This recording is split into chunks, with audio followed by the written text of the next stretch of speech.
So we're going to continue on from the NTL session earlier and now to session 2. I'm going to invite Ben Williams, Keith Kurrus, and Dr. Rafael Ramos up here.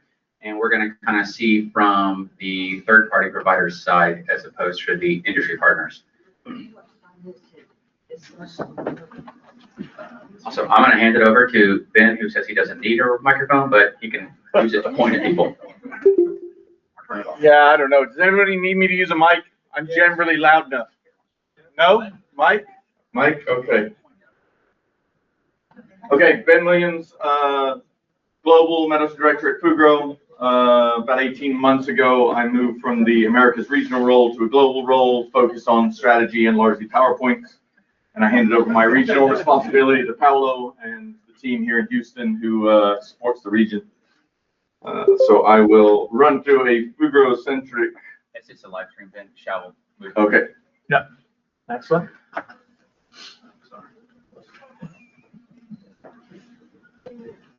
Yeah.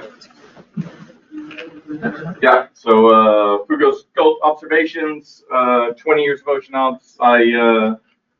I laugh a bit about the NTL in general because it's sort of intrinsically linked to my career. I think it's why Jan offered me a job 21 years ago, was the NTL was coming out and they needed more people who could go on boats. So this is how we got here. Excellent. Yeah, covering what Fugro does in the mid-ocean space. Really 4 categories: surveys, moorings, the acquisition component that people tie our service provision to more often than not. But we do carry on through the operational and design criteria phases, not so much for the large majors like Shell and Chevron and BP that we heard from earlier, but we do continue that same level of service that they provide internally to their organizations for the smaller outfits, thinking the ATPs, the Maravanis, the Conocos, that don't necessarily have in-house oceanographic expertise now. Operational mid-ocean forecasting, this is both weather forecasting in the marine environment as well as ocean forecasting, and of course the mid-ocean modeling and hindcasts that go into supporting both the forecast component and the criteria components.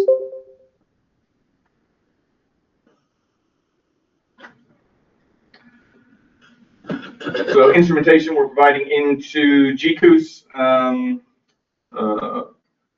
We have the sort of almost a network of buoys now. We started with the Petrobras PAI mooring 2008 when they brought the first FPSO into the Gulf of Mexico. It was Gulf of Mexico at that time. They had a challenge of how they would suspend a 38 kilohertz and meet the NTL requirements of a spread moored FPSO with multiple risers and acoustic reflections, and decided to go for an independent buoy system. It was a bit of a challenge with Petrobras being quite a closed client in the mentality of data sharing. They do a bit more in Brazil, but weren't so used to the sort of NTL approach.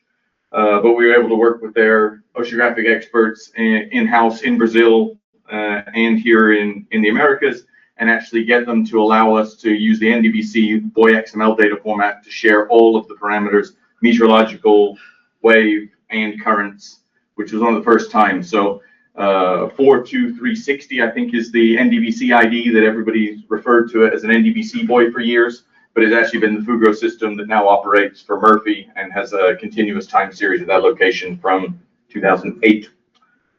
Shell Stones, which we heard about earlier from Sergio, is the second example of where we advanced that same concept, supporting yet another FPSO. And those have then scaled to BP's Thunder Horse and Atlantis platforms. The rig ADCP systems that contribute in the traditional NTL market have scaled between 1 and maximum time 18 systems in the Gulf of Mexico I could find that we had deployed. That ebbs and flows really based on market and oil price more than environmental or oceanographic need. Instrumentation's traditionally 38s. We've moved over to Pinnacles now as the 38s are aging out. current profile, NTL compliance, GPS position attached to the data feeds. Next slide. Yeah, so really, how do we use the data? And it's really about this building confidence through validation. So as we heard from others being a bit more critical of modelers, we can only be critical of modelers if we actually have data sources to validate those models and that model performance. Whether that's wave data from our buoy systems or from the existing NDVC stations around the Gulf, or current profiles. How do we validate those from wave models? How do we validate the current and circulation models for the loop current? And then how do we validate the hindcast models to build things like current profile criteria and the confidence in those data sets, where we can avoid making additional site-specific measurements when we actually have sufficient data to do that validation.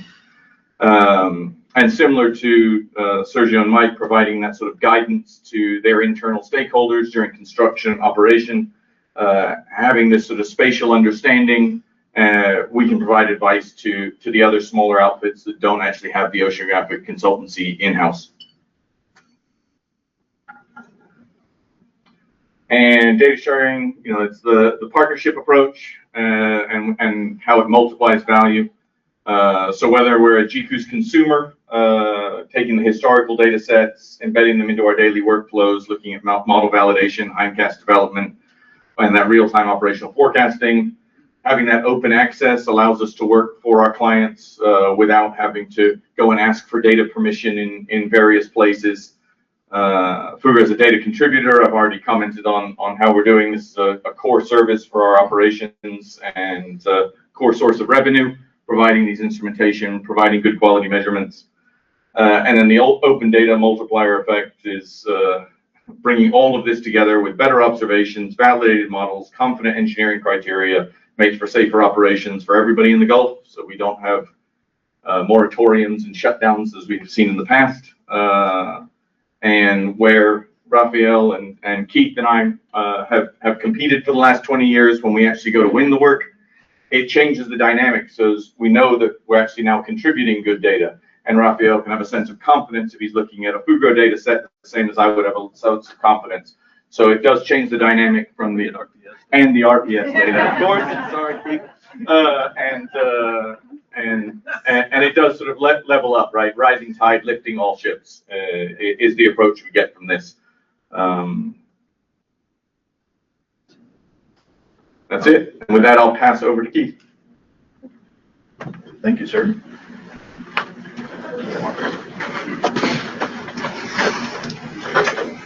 Okay, well, thank you. And thank you to Texas A&M for hosting. I am not an Aggie, but I will brag a little bit. My oldest daughter just graduated in December, so she's the first Aggie. So since they're hosting here, and take out a shirt. One down, one to go. Is that going to whoop or a howdy? Well, you start with a howdy. Okay, next slide. Okay. Thank you. Yeah, one more, please. Oh, okay. So, just a little bit of an overarching view of the company. I'm Keith Kurrus. I manage the Mid-Ocean division for TetraTech now. There's enough old timers, or I could say old farts, that we originally were Evans Hamilton, formed in 1971. We were acquired by RPS in 2011. And so we went from we're still the same group, Mid-Ocean Group, but we went from a 35 employee company to a 5,000 employee company. They have a lot of different business units within RPS. So we started with the Ocean Science Group and then built the natural energy, and Ocean Science does mostly modeling. So it was a good fit for what we do. And then in 2023, we were bought by TetraTech, so we went from a 5,000 employee company to about 25,000. We've bounced around a couple different business units that we're now sitting in a Houston group. But we're still the same group from the Evans Hamilton days. And if you want to go to the next slide. So, what do we do? Apologies if it sounds familiar from the last 3 speakers. We do more than what's on the slide, but kind of focused on what we do in the Gulf. I just call it the Gulf, that way it's easier. Obviously, one of our big, I kind of call it the meat and potatoes of the group, is we service the NTL by measuring ocean currents. So we supply that both to the assets as well as the MODUs, and that's through real time and the deployment systems. Some of the funner parts we do is the integrated ocean measurement systems. And these are mainly for like the new builds that come in, new assets that come into the Gulf of Mexico. That's okay. America. Sorry.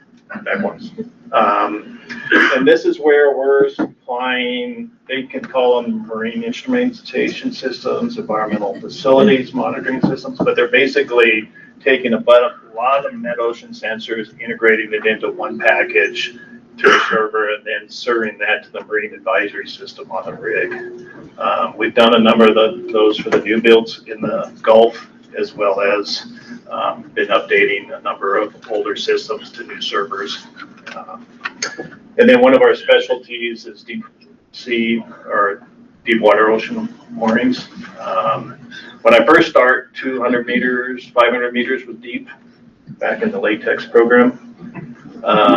Now we're in 4,000 meters, not in the Gulf per se, but these are full ocean water depth moorings. We do a lot of this type of work. Usually it's in advance of got PSOs or other rigs coming into to the area. They're usually year-long studies with multiple different types of sensors. And then the last one I've got listed here is renewables. We do a lot of LiDAR wind measurements and support of pipeline operations as well. If you go to the next slide. So this is a little bit confusing. It's a little hard to see maybe, but this is a great representation of one of our mismatched systems that should give you the idea of the flavor of the instruments that are on some of these assets. You know, they go from single anemometers to complex AWOS systems, which are the automated weather observation systems. These are the same systems that are at all your airports. They have salometers, multiple anemometers, humidity, barometric pressure, visibility. We also do some LiDAR measurements. So the great diversity in what asset has on each of the platforms. And then there's other stuff that like air gap sensors, wave radar, all the way down to the subsea where we have horizontal and vertical feeds. And those are the only data sets we are currently sending to GCOOS. So that currents and probably temperature. And then why is this data important? You've heard this a lot already. It's for the engineering and design criteria for the stakeholders to, and also supply the big safety component for supporting real-time observations, as well as asset life extension, forecasting, modeling, and supporting web portals for decision. With that, next.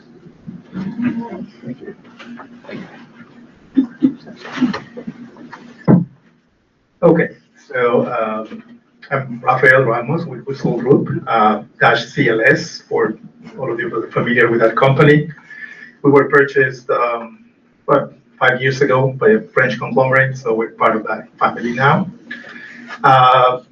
Everything that we do is basically what they do. We just do it a little bit better. Now here we go. No. We compete with each other, but we have a lot of respect professionally. I mean, if somewhere in the world, because this is where we operate, right, as a need for commercial oceanography. If you are in anybody's, in this panel, you're in good hands. and that's the reality. We collaborate a lot recently. We share data with GCOOS, UGOS, and we also, I mean, we're part of the same niche oceanographic people, right? So we know each other. Sometimes we switch companies, right? Anyway, going back to the presentation, this is something that you're familiar with. So can you go to the next one? Again, this is something that they already went through. Measurements, basically. The only new thing to add here is we also use a lot of satellite imagery, specifically to estimate where our best estimate of what this line means, which is a 1.5 knot isotac. That's crucial for industry because that is what gives them the limit of operational conditions, right? So they need to know where this line is with respect to the facilities at any given point to do planning and move operations away. We also do, and Fugro, I don't know, Kid, did you do these, the vessel-mounted ADCPs? We have donated over 1,600 transects to UGOS and GCOOS. That means vessels going back and forth through the big currents, like it's shown here. We recently have an unmanned vehicle that was operating successfully. You guys have also, something in the works for that. They have done also trials before. So everything that I'm saying here, they can do, basically. Next one. This is how the Gulf looks like. This is the 1.5 knot, and the reason that I bring it up is because we also deploy drifters, and those curvy lines there are drifters, and all these straight arrows that you see there are data points that are coming from the NTL dataset, and those are crucial because at any given point you do have the drifters, but you also have the arrows to point you, and as somebody was mentioning before, you have a lot of out layers that you can clean up with this data. Can you go to the next one? And this is just to show what we can do with the data that is real time. You can the operators can look at the currents and see what's the level, what depths, right? What's to be affected. And can you go to the next one? Yeah. And this is a clear example of what NTL data does for us, right? We don't have a drifter in this region, but we do have a measurement from one of the rigs, so we can actually estimate where this black contour goes to, right? Then Mike and Sergio, we give this to them, and then they get to plan what to do to stop operations, to move rigs, or anything that follows. And Ben alluded to this.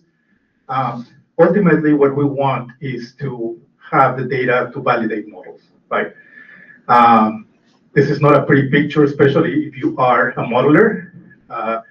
This is where the 1.5 knot isotac should be, and this is what the model says it looks like. So there's a lot of work to do. Michael Feldman is going to talk to you about a lot of work that is going on this afternoon on UGOS, and we are also working on that along those lines.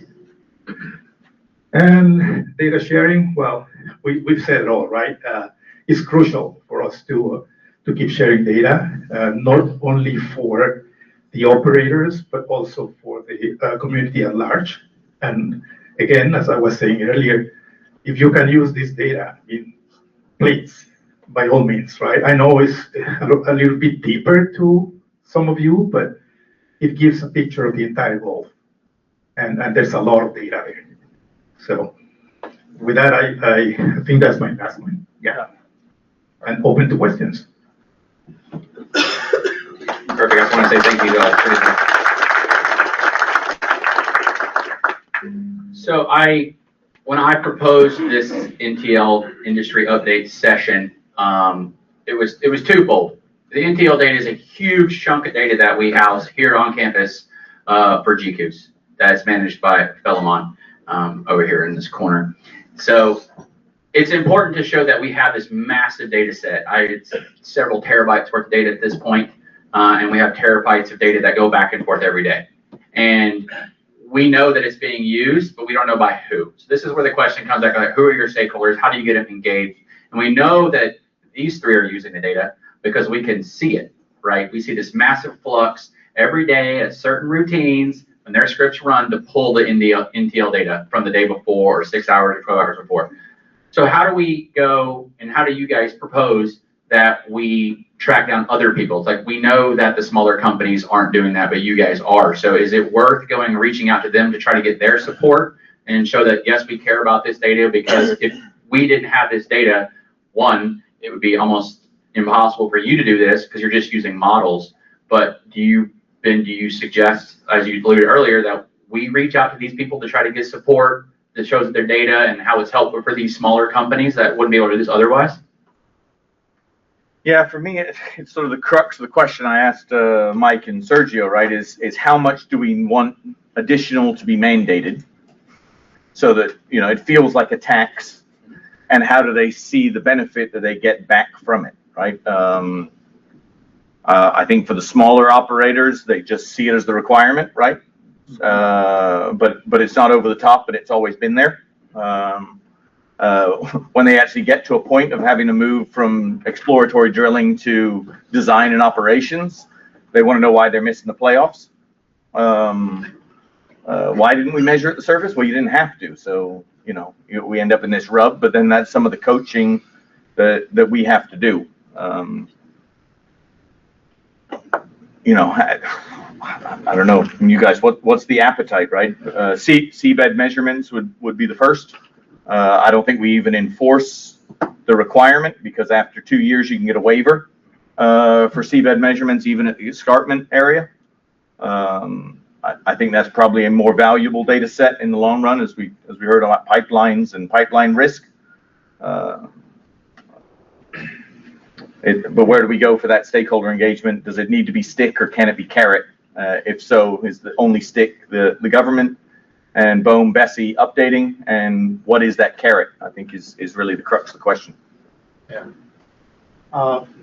The original intent of the mandate was to measure full column measurements, whatever that meant. Then 38s were used to measure, which that would give you roughly the 1,000 meters. But then, you know, easier, less sophisticated systems were available, and then we were starting using 75 kilohertz equipment that reaches all the 750 meters. So some operators were actually measuring at the bottom at the same time, but as Sergio mentioned, well, you cannot do that really in real time, right? So you deploy a system there, then you harvest the data when you go and maintain the buoy, whatever you have there. But interestingly enough, all the data that was collected or is being collected at the bottom is sent to GCOOS, but nobody is processing that. So the raw data files are there, but there's no process for that, right? So there's a gap that needs to be closed. On the data, people knowing where the data is, I think that's a problem, and it's not necessarily GCOOS, but it's just, I think, the community itself, right? And this is my personal opinion. Scientists want to do all by themselves, and sometimes they don't really look for everything that is out there that can benefit what they're doing, right? We recently, a couple of years ago, we were approached by a company, an operator, a smaller operator, that told us that they had paid a third-party company to do quality control of their data in their platform. And we're being paid by GCOOS to do the entire set every year. So there's a complete disconnect there. at all levels, right? How to solve it, I don't know. I'm just pointing out, what the problems that I'm seeing, but maybe GCOOS is the way to start putting the word out. All right, and I want to you had mentioned that you're sending data, but it's not being presented essentially. Yeah. Like we heard from Sergio and Mike that they're collecting tons of metocean data, LiDAR data, wave data, all this stuff that most of that, except for the ADSP data, is not being sent to GCOOS. Would that data be critical and useful to you so you're not relying on models for data? You have these real measurements that you don't have to go hunt down or find, they're just there. So is there data that you think that GCOOS, that metocean providers are collecting that you think GCOOS should be housing and QCing that would make more beneficial to you, or do you see that as not a real challenge? Well, me as a service provider, let's say a criteria study that we do. If you have all the entire water column, of course you would prefer that and not having partial coverage, right? It was mentioned, topographic Rossby waves and things like that. We don't have enough information to characterize that, right? So is it important? Of course it is, right? That data is already being shared, and there's no mechanism to quality control it, right? That is on the side of the data that could be potentially shared in addition to what is already there, right? So I think the GCOOS is the right entity to do it. It's just that you would need to work with the operators and see what can be shared, what cannot be, and then just process it. That's my take. There's so little known about the topographic Rossby waves, we're still referring to them as bottom intensified currents as not TRWs, so we don't start that debate. But one thing I want to add though too is the stakeholders are always going to want more data, but it's not a simple linear increase in cost once you go deeper. They go up exponentially. You can collect any data you want, but are you willing to pay for it? Yeah. And the stakeholders only have a limited budget, so where's the money going to come from?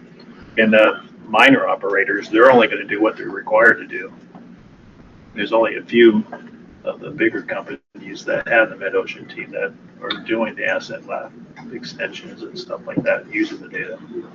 Yeah, but I think some of it as well is the value description, right? So when we started working in the Mid-Atlantic for the offshore wind operators, we were getting closer from the track record they had in Europe to sort of answering some of these questions. If we measured currents all the way through the water column, and we had a 2-year study that could be validated with a 40-year hindcast, we could save 3 millimeters of steel, which is worth $12 million at my wind farm. We really struggle in the Gulf to get to that because how many hurricanes? How much loop current activity? What seasonal variability? What is that criteria building up to? And then how do we tie that to the savings that actually justifies? Because then that exponential growth of expense of measurement. But if you could get 10 years design life extension out of your mooring or your subsea infrastructure, it's an easy sell for the likes of Sergio and Mike inside their organizations. But it's hard to pin down that number.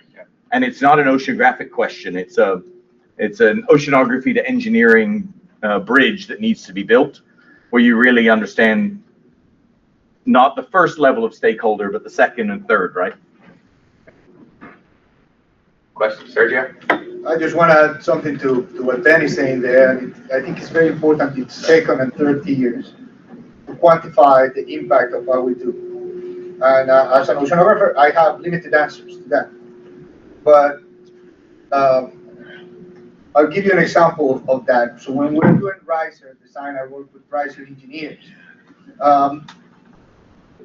They, at least some of them in my company, have a rule of thumb that if you don't have any measurements, you only have like a model data for their design criteria of a riser, they use a safety factor of 10.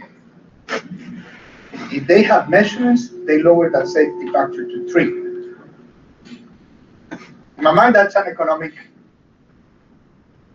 benefit that I don't know how to quantify. They probably know how to quantify. So the second, third, and the third tier are going to be important to that discussion. So we stop here with the first tier. So how do we reach out to these other people? We try to do it internally in our company. All of us try to, but it has to be beyond the companies. And as they are mentioning already, the operators that have in-house metocean teams are very limited. I would say the majority of the ones in the Gulf do not have. And when they go to the contractors, their job stops when they send the criteria study or the operational study that they are doing. So I think the bigger impact would be to reach out to those independent or smaller companies that operate in the Gulf. So that's one. Good point. Dr. Becker? I've got a nuts and bolts question for you. We manufacture a specialty anti-fouling for sensors and antenna and so forth. Is there a need for that in the equipment you do?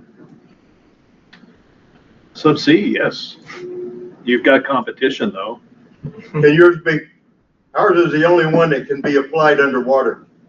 Well, then they've got enough. We can't put anybody in the water. Can you put a brush on an RV? No, it's health and safety. How do you maintain your buoys? You recover them to the vessel. Okay, Health and safety working for these guys won't allow us into the water. I got you. Can I ask a different question? Steve's over there. My different question, can I change the topic? Go for it. Yeah, so with regard to modeling, I've heard a lot about the modeling, and as a reformed modeler, I've heard a lot about the models are wrong, and the models are doing well, and for the most part, that's probably right. But have you asked why?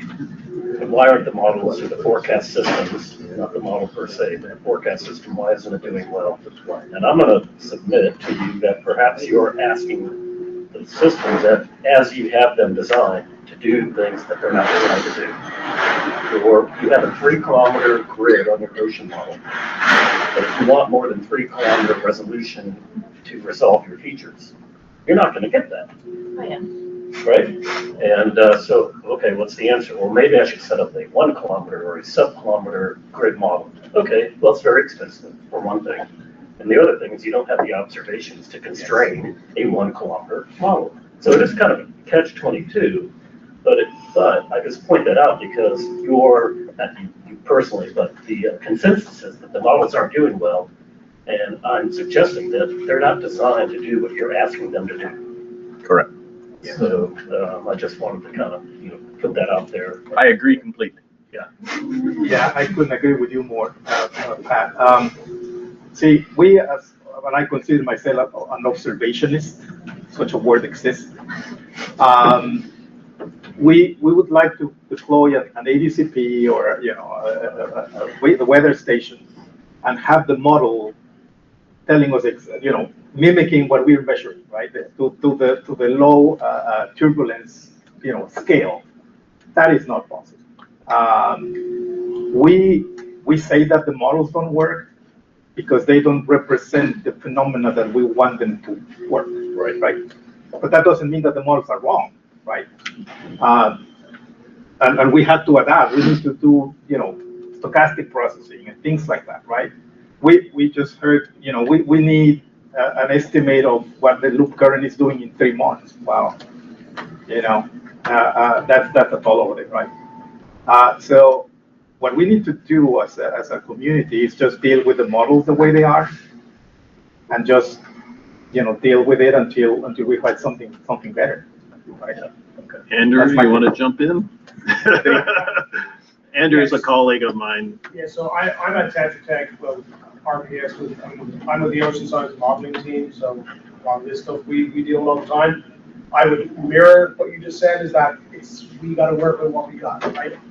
I think The reality is, one space that we're researching quite heavily is looking at some of what is being done in the space of AI modeling, which is not surprising, right? Kurrus is doing a fantastic job with their new ocean current model that's, for all intents and purposes, using no computation, right? It's all predicted using AI. So I think the reality is lower cost instrumentation, HF radar, there's a satellite now in the world that has HF radar on it, right? It's still in test phase, but there's a HF radar in the world that is in the sky, right? That means much better representation of sea surface currents. But it's just going to continue to evolve, right? The models are going to continue to evolve. We're going to have lower cost instrumentation, hopefully. But the reality is, dealing with the ocean currents is the most complex measurement process on the planet, right? That is reality. Quantifying the ocean is impossible. We will never be able to do it fully, but I think coming from Ireland, I live in the States, but I travel all over the world dealing with industry, like I deal with industry in North America, but North America is the most observed place on the planet, right? So kudos to everybody involved for doing such a fantastic job of observing. But the reality is that we just need to observe more. We need to continue to do it. You talked about $1 billion program to collect data. The reality is that is it. It's very costly, right? Our models can only be as good as the observed data that we have to drive them. So. Yeah, There no, are two other components to that. There's the data assimilation component. Okay, so you can do better you can do a better job of inserting the observations that you have into your system, and whether it's a more sophisticated covariance or whatever it might be. Okay, but there's I think there's a lot of improvements that can be had there. And the other thing I would think about is adaptive sampling, and really targeting the observations to where they need to be. You already do that to some extent. I mean, you drop drifters in the loop current, right? You fly ROCUS where you're having an operation. But I mean, you can really swarm things to minimize forecast error to a particular area. And there are observations are key, as you said, but there's a few more things that that can be addressed. You are correct in that the models are being stretched, right, to their capabilities. The future of modeling is what you're talking about, right? It's remote sensing, swarm data collection to do downscale versions of the model at a very centralized location. That gives us a short-term forecast for 6 to 12 hours based on those real-time, right? That is the reality of where modeling will go in the future. It will be a mesh of lots of small-scale models that will then pull together. Exactly. yeah, but I mean, it's also an easy dialogue to have, right? I mean, Sunday afternoon, I think it was the front came through Houston. We'd been watching the front all the way through. I was really annoyed. It was like an hour and a half early because I was in the swimming pool. Right? It's easy to complain about the model being wrong, and that's what the amount of Met observations and weather bug covering the whole U.S. and the front started in Sierra Nevadas and came all the way to Houston, right? It should have been better. That could have been like a day of downtime for an asset in the Gulf if it was off. But it's an easy one to complain about. We have about 5 minutes. I know Steve has a question. You good? All right, Sergio. So I just want to say a few things here related to that, and maybe it's a question to you as well as to Pat and the other modeling community. So I grant that it's really cheap to target the models, right? And they are not designed to do what we want them to do. But I used to do modeling, so I was always frustrated with a few of the things that I was doing, and I moved to be an observationalist from that. But to me, one of the most frustrating things is models are amazing, useful tools, and we need them and we use them. Flawed as they may be, they provide a better understanding of what's going to happen in the future and what's happening in the past, because our observation we're looking to a peephole to what's going on in a very big system, right? What I like, and I think it's a challenge and it's a question, is we are gathering all these observations. I think I remember when I just joined the oil and gas industry, I think I asked Pat at the moment, it's like, why are we assimilating into any model all these current observations? That was maybe 12, 13 years ago. There were problems then. The problems seem to still be happening now. We are very good at assimilating satellite products, drifters, gliders. You still haven't been able to assimilate real-time current measurements. So it's an aspiration that I hope I can pass to the modeling community. But the modeling is an integral component of all these things, because we are looking at what is happening at the moment in a tiny place, and we need to make sense of it in both time and space. And there's only modes for us to do that. It's the only solution. Well, again, thank you, three, and Sergio and Mike for this whole session. We'll wrap this one up. So give them a round of applause. Thank you.